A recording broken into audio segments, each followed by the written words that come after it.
अस्सलामुअलैकुम। कल फिजाई सरप्राइज और आज सिफारती सरप्राइज। खान की वो सिफारती रिवर्स स्विंग जिसका एतराफ आज खुद उनके अपने कर रहे हैं।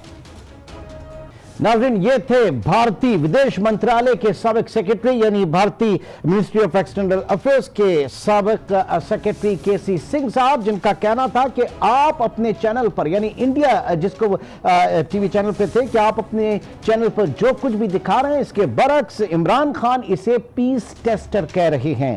पाकिस्तानी वजीर आजम का इमेज दुनिया भर में एक स्टेट्समैन के तौर पर उभरा है जो एक कदम आगे बढ़ा है और यह कदम आगे बढ़ना उसके लिए कोई आसान काम नहीं था।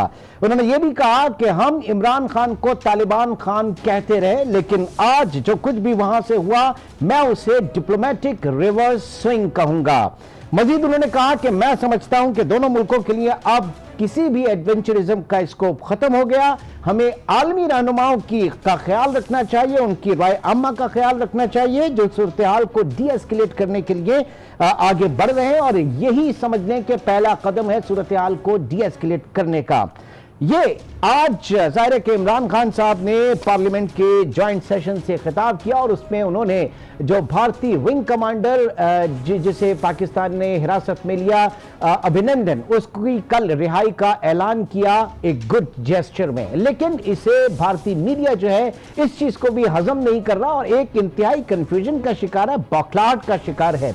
आज इन्हीं तमाम चीजों पे हम बात करेंगे। इस वक्त अपने गेस्ट पैनल से आपका तारुफ कराता चलूं। कराची स्टूडियो में हमारे साथ मौजूद हैं ब्यूरो चीफ कराची रफत सईद, लाहौर से हमारे साथ मौजूद हैं ब्यूरो चीफ लाहौर अनवार हाशमी, इस्लामाबाद से हमारे साथ मौजूद हैं ब्यूरो चीफ इस्लामाबाद जनाब तारिक चौधरी साहब और उनके साथ ही जसपाल साहब भी मौजूद हैं, डॉक्टर जफर नवाज जसपाल, सियासी तज्जियाकार। डॉक्टर साहब आपका भी बहुत शुक्रिया। सबसे पहले जसपाल साहब आपकी तरफ आएंगे।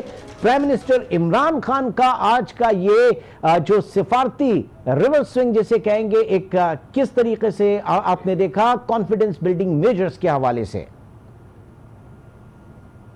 देखिए, मेरे ख्याल में जो ये अभी जेस्चर दिया है ये रिफ्लेक्शन है एक कॉन्फिडेंट लीडर का, एक न्यूक्लियर पावर स्टेट के लीडर का, और उसमें उनकी यही कोशिश है और उस चीज़ की तरदीद वो दोबारा एम्फेसाइज उसी चीज़ पे कर रहे हैं जो पहले दिन उन्होंने अपनी तकरीर में कहा कि हम जंग नहीं चाहते, हम अमन चाहते हैं। और उसके साथ ही अगर आप देखें कि वो जो उनकी कोशिश है कि किसी तरीके से ये टेंशन ख़त्म हो, डायलॉग प्रोसेस शुरू हो। अगर आप प्रोसेस देखें कि करतारपुर से लेके फिर पहली उनकी स्पीच, फिर इसमें जो नेशनल सिक्योरिटी कमेटी की मीटिंग हुई उसमें भी ये रिट्रीट किया गया और उसके बाद एनसीए की मीटिंग के बाद, तो ये एक अच्छा जेस्चर है, एक इस तरह की डेवलपमेंट है कि जिसमें कोशिश की जा रही है और इंटरनेशनल कम्युनिटी को बताया जा रहा है कि जी हम तो पीस चाहते हैं, हम जंग नहीं करना चाहते। हाँ, अगर कोई दरअंदाजी करेगा या हमारी सॉवरेनिटी को वायलेट करेगा तो उसके ऊपर हम जरूर रिस्पॉन्ड करेंगे। और इसके साथ साथ ये भी एक डेवलपमेंट है कि आपने उसको एक रखा हुआ है as a prisoner of war और जिनेवा कन्वेंशन के तहत आपको रखना पड़ता है, तो ठीक है, जितनी जल्दी आपकी जान से छुटे वो बेहतर है। ओके, इस वक्त नाज़रीन साबिक एयर वाइस मार्शल शाहिद लतीफ़ साहब ने भी हमें ज्वाइन। शाहिद साहब बहुत शुक्रिया हमें ज्वाइन करने का। और टेलीफोन लाइन पे प्रोफेसर आदिल नजम भी इस वक्त अमेरिका से हमारे साथ मौजूद हैं। आदिल साहब आपका भी बहुत शुक्रिया। आदिल नजम साहब, इंटरनेशनल कम्युनिटी में क्या मैसेज इस वक्त गया है? पाकिस्तान ने एक बहुत बड़ा कदम उठाया गुड जेस्चर में।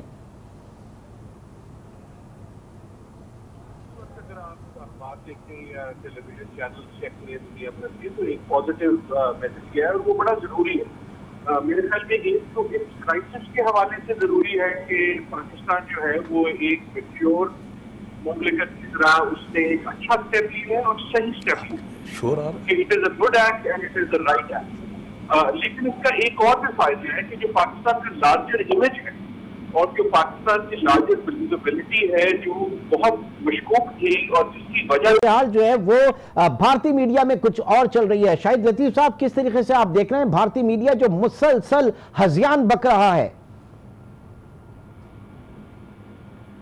भारतीय मीडिया जो कर रहा है वो तो आज की बात नहीं है, और ख़ासकर जब पाकिस्तान ने कल मुंह पे एक तमाचा मारा है और अल्हम्दुलिल्लाह जो हमें कल फतह हासिल हुई है उससे मज़ीद उनके गुस्से में शिद्दत तो आएगी, क्योंकि वो और तो कुछ कर नहीं सके। उससे एक दिन पहले जो उन्होंने किया, आज उस पर भी सवालात खूब हुए। जब उन्होंने एक जॉइंट सेशन किया, प्रेस कॉन्फ्रेंस की, तो भारतीय लोगों के जो सवालात थे वो तो बहुत चुपते हुए सवालात थे, और जिस पे मजीद उनको गुस्सा आ रहा है क्योंकि उन सवालों के जवाब उनके पास नहीं है। और वो सवाल कुछ इस तरह के हैं कि जी आप हमें कुछ सबूत तो दिखाएं। आपने कहा जी हम जमीन पे इतने लोगों को हलाक कर रहे, कोई चीज आपने हमें नहीं दिखाई। आपने कहा जी हमने वहां पे दहशतगर्दों के ठिकाने जो हैं उनको तबाह कर दिया जमीन पर, सिवाय 4 गढ़ों के, और वो गढ़े उस चीज के हैं जिसमें वो पेलोड वो पायलट ने जेटिसन किया। अच्छा, वो को फायर नहीं किए गए बॉम्ब। वो पेलोड जेटिसन करने का मतलब ये होता है कि आप अपना जो लोड लेकर गए हैं उसको जेटिसन कर दें। उससे जमीन पे आपका मकसद गिरा के को बम गिराना नहीं है, वो कोई शायद फ्यूल टैंक्स वगैरह जो आप लेकर जाते हैं, हाँ, जिससे जहाज की कुछ एंड्योरेंस बढ़ती है, कुछ ज्यादा देर आप वहां गुजार सकते हैं, उनको जेटिसन किया जाता है। जब आपने भागना हो तो भागने के लिए जहाज को लाइट किया जाता है, उसकी मैन्यूवरेबिलिटी बेहतर करते हैं, और ये भागने वाले इक़दामात हैं। तो वहां तो कोई ऐसी चीज नहीं जो साबित कर सके जो भारत कह रहा है, उसकी कोई भी सबूत जमीन पर नजर नहीं आया, ना वो दिखा सके। मगर जो पाकिस्तान ने किया वो कल सारा दिन वो जो 2 जहाज हमने गिराए उनका मलबा नसीब साहब हुआ नजर आया। आप जिस जानिब इशारा कर रहे हैं, हम इतने नाजरीन को भी दिखाना चाहेंगे कि क्या थी उसमें, वहां की आवाम जो है वो क्या पूछना चाह रही थी और क्या जवाब दिया जा रहा था, कितना हजीमत का सामना हुआ। आइए एक नजर आपको भी दिखाते हैं।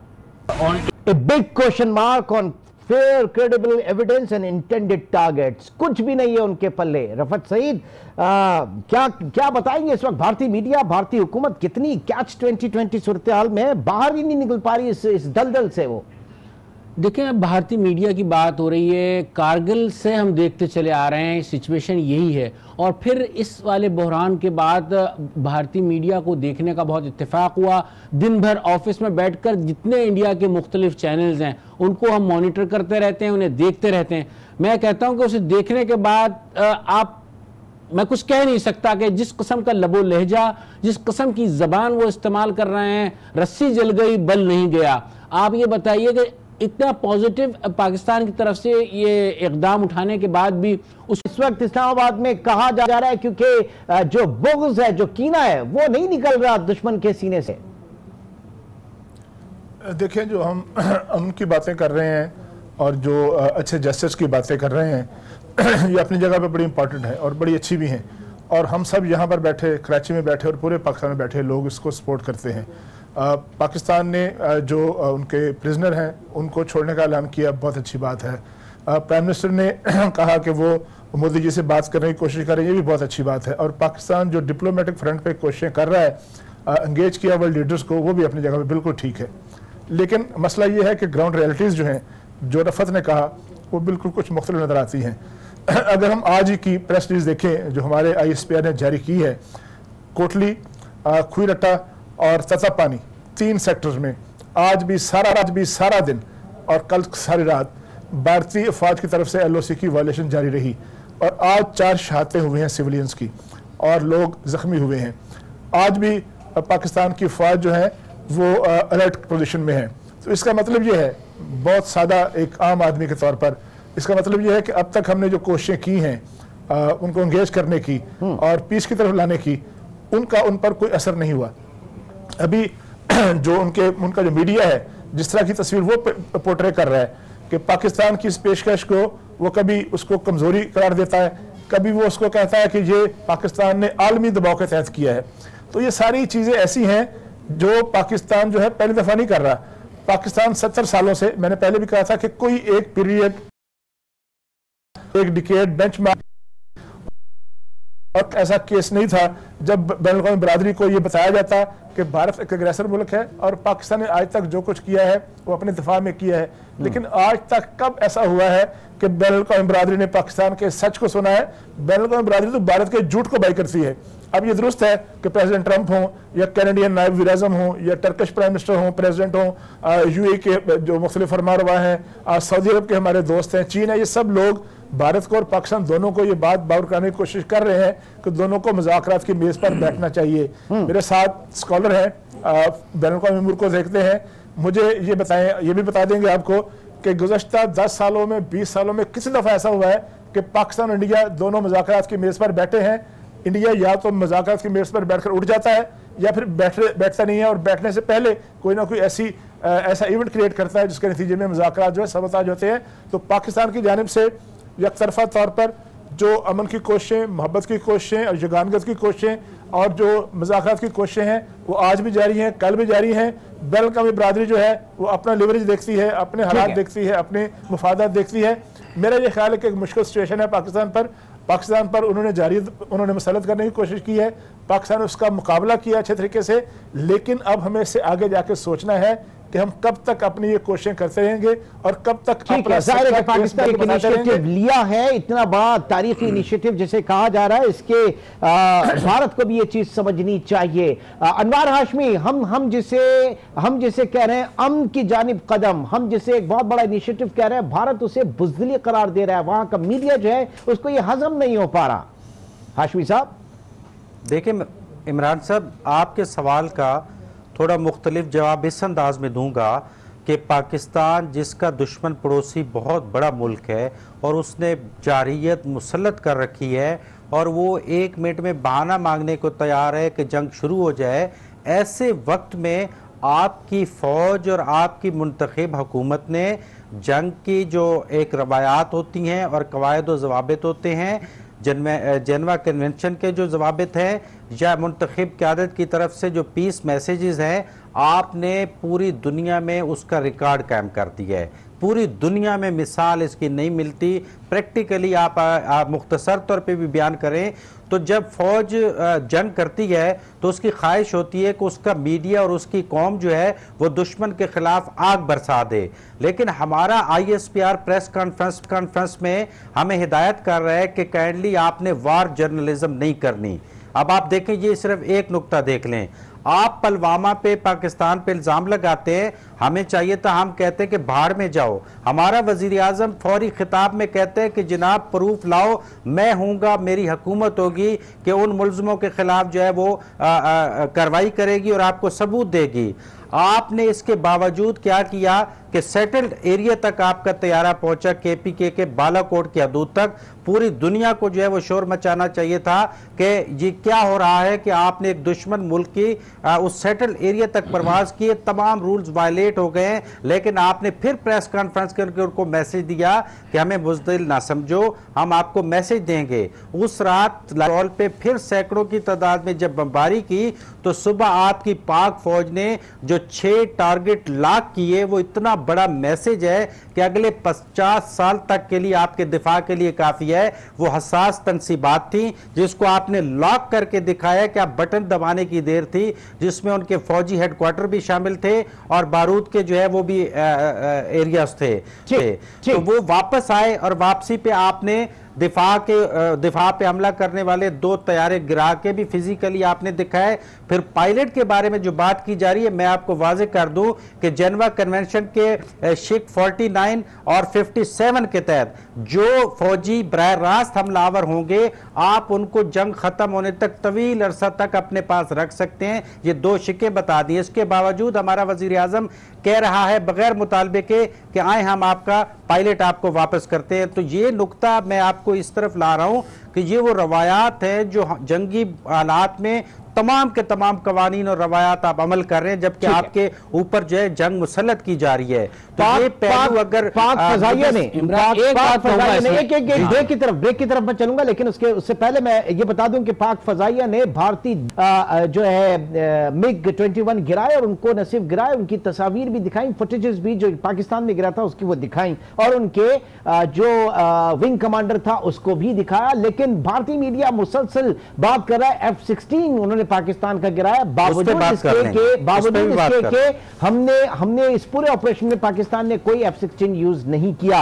वहां पे आज कुछ मीडिया में एक कोशिश की गई साबित करने की कि जनाब ये F-16 था, लेकिन क्या मुंह की खानी पड़ी, इसके ऊपर उनके मीडिया को, ये भी आपको दिखाएंगे और ये रखूंगा। ये पूरा मामला मैं इस वक्त शाहिद लतीफ साहब के पास, लेकिन एक छोटे से ब्रेक के बाद। देखा आपने शाहिद लतीफ साहब, जिसको भारतीय तर्जुमान जो है, फजाइये के तर्जुमान F-16 बनाने पे तुले हैं, वो दरअसल MiG-21 की तस्वीरें हैं और वही तस्वीर जो हमने पहले पेश की थी। और इंडियन एक्सपर्ट जो है वो बाकायदा मीडिया पे आकर वहां के टॉक शोज में आके उसका तिया पाचा कर रहे हैं। ये किस वॉरफेयर के अंदर है, वहां की ज़हनियत नहीं बदल पा रही, किसी सूरत वो तस्लीम करने को तैयार ही नहीं है। शाहिद लतीफ साहब देखें, जो उनकी खफकी हुई है और जिस तरह पूरी दुनिया के सामने उनकी जग हसाई हुई है, उनके दावे कुछ और थे, नारे कुछ और थे, हकीकत में बिल्कुल उसके मुख्तलिफ निकला, उसके बरक्स निकला। तो अब अपनी जो शर्मसारी है उसको मिटाने के लिए वो इस तरह की उल्टी सीधी बातें तो करेंगे।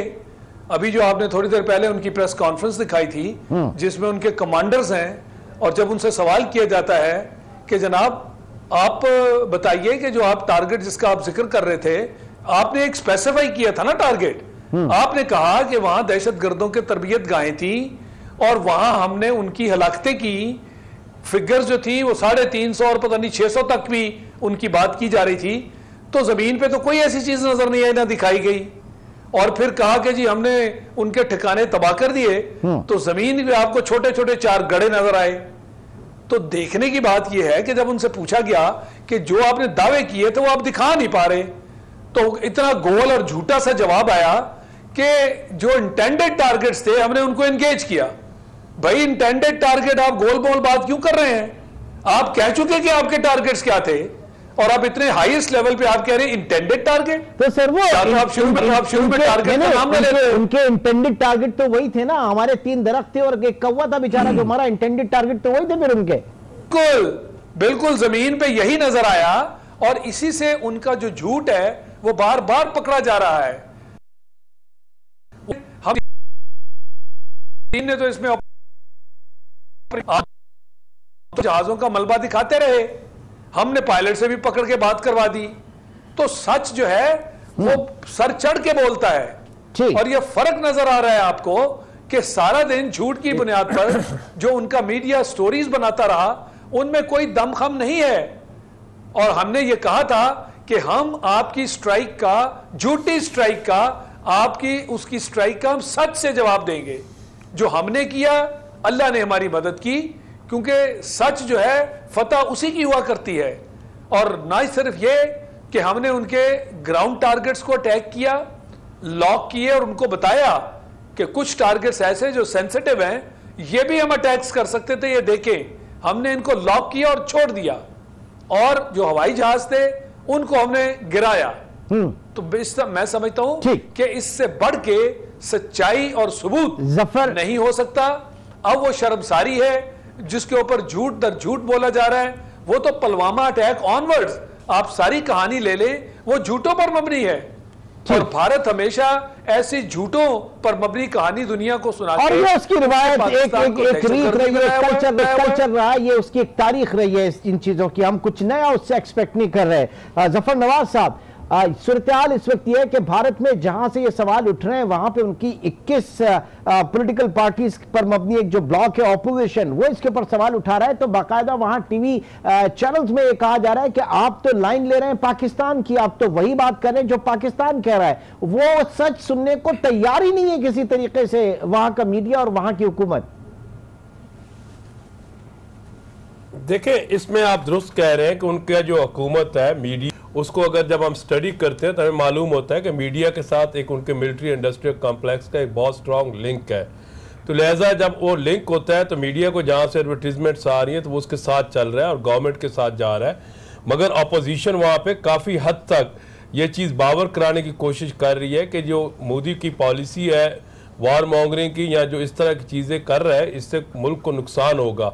और अपोजिशन को ये भी मालूम है कि ये जो सर्जिकल स्ट्राइक का उसने ड्रामा आज से नहीं, ये 2016 से वो रचा रहा है और यूपी के इलेक्शंस में उसने इससे बड़ी एडवांटेज ली थी इस तरह के ड्रामे से 2017 में मार्च में, और इसी तरह वो आगे भी कर रहा है। फिर उसने सर्जिकल स्ट्राइक देकर भी सेलिब्रेट किया, तो उसका तो टारगेट ही इलेक्शन है। और लेकिन सर उसके वो भी तो एक्सपोज हुआ ना सर, वो भी तो एक्सपोज हुआ। बीजेपी के जो स्पोक पर्सन है वो कहते हैं कि इस इंसिडेंट के बाद 21-22 सीटें जो है वो निकाल लेगी बीजेपी। तो वहां पे तो खुद सहाफी जो है इनको और बाकायदा कहा जा रहा है कि वहां पे उनके जो फौजी हैं उनके ऊपर सियासत हो रही है। ये तो बीजेपी खुद एक्सपोज हो गई आज वहां पर। एक्सपोज तो हो गई, मगर वहां पे ये दुरुस्त है कि वहां की जो नेशनलिस्टिक और हिंदुत्व फोर्सेस है वो उसके साथ चल रही हैं। अच्छा, तो ये आप समझ रहे हैं कि वो जो कामयाबी लेना चाह रहा है वो अपने उसके ऊपर कायम है। अनवार हाशमी साहब, क्या सूरत हाल बनती नजर आ रही है, क्योंकि इसके ऊपर बड़ी ले-दे हो रही है भारतीय सरकार की। देखिए, दोनों चीजें इमरान साहब साथ साथ चल रही हैं। मोदी सरकार एक्सपोज हो रही है।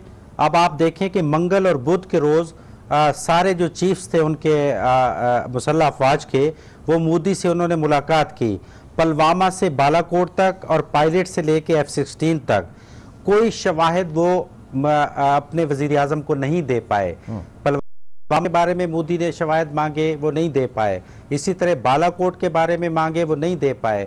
इसी तरह उन्होंने पायलट की मिसिंग का पहले शोशा छोड़ा, वो उसके शवाहिद नहीं दे पाए। एक तो वो इस सतह पे एक्सपोज हो रहे हैं। दूसरी बात यह है कि बाकी सारी साजिशें इसमें शामिल हैं।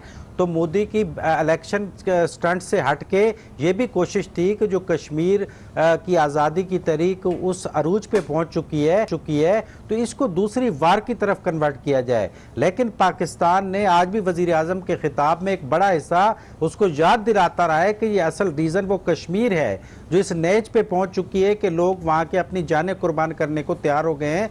तो हमने उसको जो है नज़रअंदाज नहीं होने देना। पाकिस्तान सारी साजिशों को समझ के चल रहा है। हमारी अस्करी क़यादत भी खूबसूरती से चल रही है और हमारी मुंतखब क़यादत भी बड़ी खूबसूरती से चल रही है। अगर अमन का मैसेज दे रहे हैं तो पहले भी बताया कि इंतहा की दे रहे हैं। एक आखिरी बात करना चाहूँगा जो शायद लतीफ़ साहब कह रहे थे, अब बात F-16 या थंडर की नहीं है। हमने इतराफ़ किया है अपनी प्रेस कॉन्फ्रेंस में कि हमने गए हैं और हमने आपके जो टारगेट्स हैं उनको लॉक किया है। अब वो तैयारा चाहे वो F-16 था या दूसरा था, वो मैटर नहीं करता। हाँ, मैटर करता है अगर आपने कोई F-16 गिराया है तो फिर पूरे प्रूफ दें, फिर हमारा पायलट कहाँ पे मारा है आपने, ठीक है। तो वो इसलिए हर लम्हे पे एक तो एक्सपोज हो रहे हैं, लेकिन वो जो तवज्जो हटाने की कोशिश है और बाकी भी कई पॉइंट्स हैं जिसमें आलमी साजिश का भी हिस्सा है कि पाकिस्तान को किस तरह कमज़ोर करना है, वो सारी चीज़ें एक साथ साथ जो चल रही हैं, वो यकीनन आप जिम्मेदारी वाली जो कौम होती है उसके रिजल्ट हमेशा बेहतर मिलते हैं। और अब आप देखें, आपने सब्र किया 2 दिन, तो अब आलमी कुव्वतें आ रही हैं,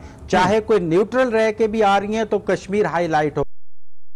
2 ममालिक बड़े मजबूत हैं, 2 जो है वो गैर मुस्लिम मजबूत ममालिक है जिन्होंने आपकी हमायत कर रखी है, और मुस्लिम कंट्रीज 2 से 3 है जिन्होंने ओपन आपकी हमायत कर दी है। तो इसके मुस्बत नतायज आपको मिलने शुरू हो गए हैं। अगर आप थोड़ी कुर्बानी भी देंगे, लेकिन अल्टीमेटली रिजल्ट जो है वो मुस्बत कौमों को मिलते हैं जो असूलों पे चलते हैं और अमन की बात करते हैं, जो असूलों पे चलते हैं, उनकी बात करते हैं। इस वक्त रफत वहां पे जो हालात है, अगर आप उनका मीडिया, जैसे आप कह रहे हैं कि दफ्तर में आपने 24 घंटे या पूरा टाइम उनका मीडिया देखा, तो बज़ाहिर वहां पर रियासत और हुकूमत का जो फर्क है, पाकिस्तान दुश्मनी में, पाकिस्तान मुखालफत में रियासत और हुकूमत का फर्क ही खो बैठे हैं वो लोग।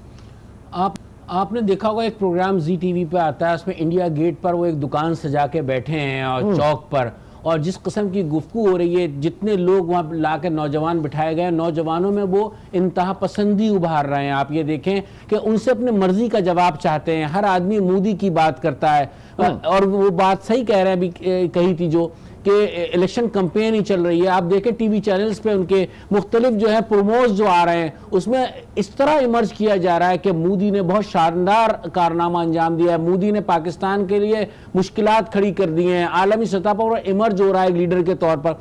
ऐसा नहीं है। आपने 21 जमातों की थी, आप देखें आहिस्ता आहिस्ता प्रियंका गांधी इमर्ज हो रही है वहां। अगर आप नोट करें बात, राहुल अपनी जगह पर है, लेकिन प्रियंका गांधी जो है उनका एक किरदार सामने आ रहा है। और आज जो है मनमोहन सिंह का भी एक बयान सामने आया कि उन्होंने वहां ये बात कही, और बात वो भी गुर्बत और अफलास की बात कर रहे हैं। जो इमरान खान ने जो बात की है कि हमें गरीबी दूर करनी है, हमें अफलास दूर करना है, हमें भूख खत्म करनी है, एग्जैक्ट वही बात मनमोहन सिंह ने भी की है। आज जब 21 जमातों का इजलास हुआ उसमें वही चीज सामने आई, और कांग्रेस का जो कांग्रेस इसी चीज को लेकर आगे चल रही है, लेकिन उनको मुखालफत बर्दाश्त नहीं हो रही है। कोई जैसे पूछा कि इमरान खान का एक पॉजिटिव जेस्चर की एक बात आई, एक सहाफ़ी ने वह सवाल किया कि इमरान खान ने जिस तरीके से ये पेशकश की है, उनका एक इमर्ज हो रही है उनकी एक शख्सियत, तो उस नाराजगी का इजहार किया। और फिर जिसने भी पाकिस्तान के हक में बात की उसकी वो दुर्गत ट्विटर पे बनी है। एक ट्विटर और सबके हाथ आ गया। ट्विटर एक ऐसा हथियार है, ऐसा लग रहा है कि जंग ट्विटर पे हो रही है, सोशल मीडिया पे जंग हो रही है। आप देखें किस किस्म के रिमार्क्स आ रहे हैं। अगर आप जरा सी एक मोतदिल एतदाल में एक बात करके तो देखें, फिर आपके साथ जो होगा वो देखने से ताल्लुक रखता है। तो इसीलिए एतदाल पसंद सहाफ़ी कई लोगों से मेरी बात हुई कि आप आए बात करें, उन्होंने माजरत की, उन्होंने कहा कि अगर हमने जरा भी बात की आपके टीवी चैनल पर आकर, फिर जो हमारे साथ होगा वो आप समझ सकते हैं। ठीक है तारिक चौधरी साहब, गुरेकर पुलवामा तक मोदी सरकार, मोदी का जो पॉलिटिकल कैरियर है, हर मर्तबा जब इंतखाबात हुए, इंतहा पसंदी, शिद्दत पसंदी, पाकिस्तान मुखालफत, एंटी पाकिस्तान नैरेटिव जो है उन्होंने बेचने की कोशिश की।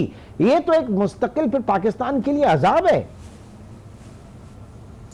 देखिए, ये बड़ा अच्छा सवाल किया और बड़ा अच्छा आपने पहलू उठाया। एक शख्स जिसने गुजरात की चीफ मिनिस्ट्री जो तकरीबन मेरे ख्याल 15 साल की थी उन्होंने, और फिर गुजरात से उभर कर सामने आए और फिर गुजरात से उभर कर उन्होंने इलेक्शन लड़ा और वो भारत के प्रधानमंत्री बन गए। तो उनके सामने वो तजर्बा है। मोदी जी और उनके जो मेन एडवाइज़र हैं अमित शाह और उनकी जमात के दीगर लोग हैं जो कि राजनाथ वगैरह, उन सब के सामने वो तजर्बात हैं। यकीनी तौर पर उसी पैटर्न पर चलते हुए हिंदुत्वा का फ़लसफ़ा और जो दीगर अक़लियती कम्युनिटीज़ हैं उनको दबाने का फ़लसफ़ा, और ये नारा कि जो इंडिया है वो सिर्फ हिंदुओं के लिए और किसी के लिए नहीं है, वो उस तजर्बे को फिर एक दफ़ा दोहराने की कोशिश करेंगे। देखें, आज तक अभी तक हम कल को नहीं कह सकते कि कल को क्या हो, लेकिन आज अभी तक उनकी पॉलिसी कामयाब इसलिए नजर आती है कि ये सब कुछ उनका सोचा समझा मंसूबा है।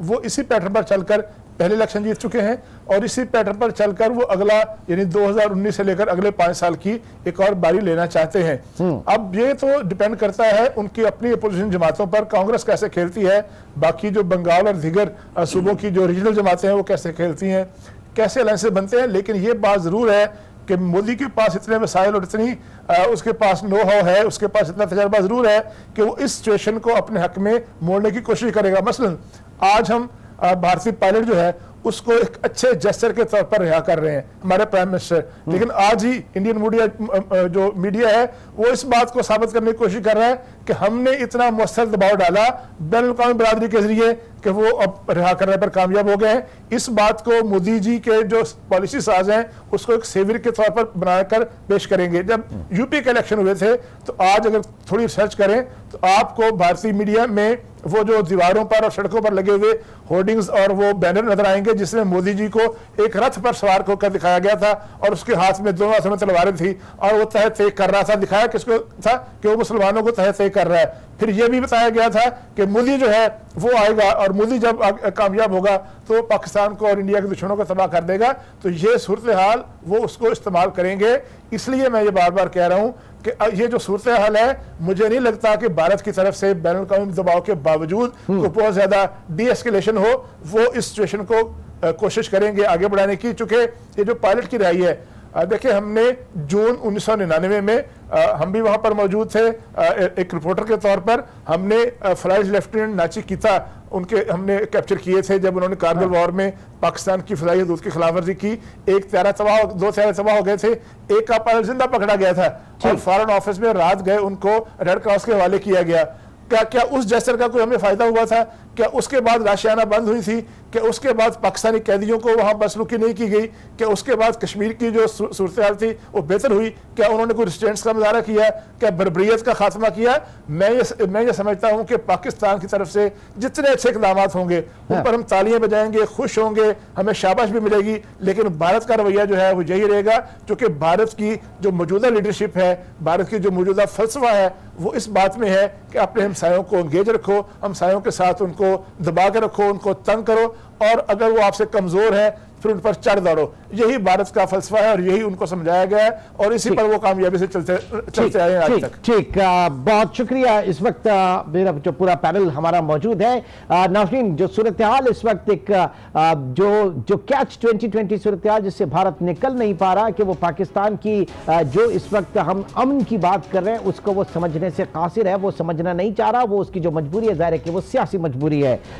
मैं शुक्रिया अदा करना चाहूंगा शाहिद लतीफ साहब का, डॉक्टर जफर नवाज जसपाल साहब का और प्रोफेसर आदिल नजम साहब का। नाज़रीन, ट्रांसमिशन हमारी जारी है। ब्रेक के बाद हेडलाइंस और हेडलाइंस के बाद अपने ब्यूरो चीफ्स के साथ दोबारा मिलते हैं।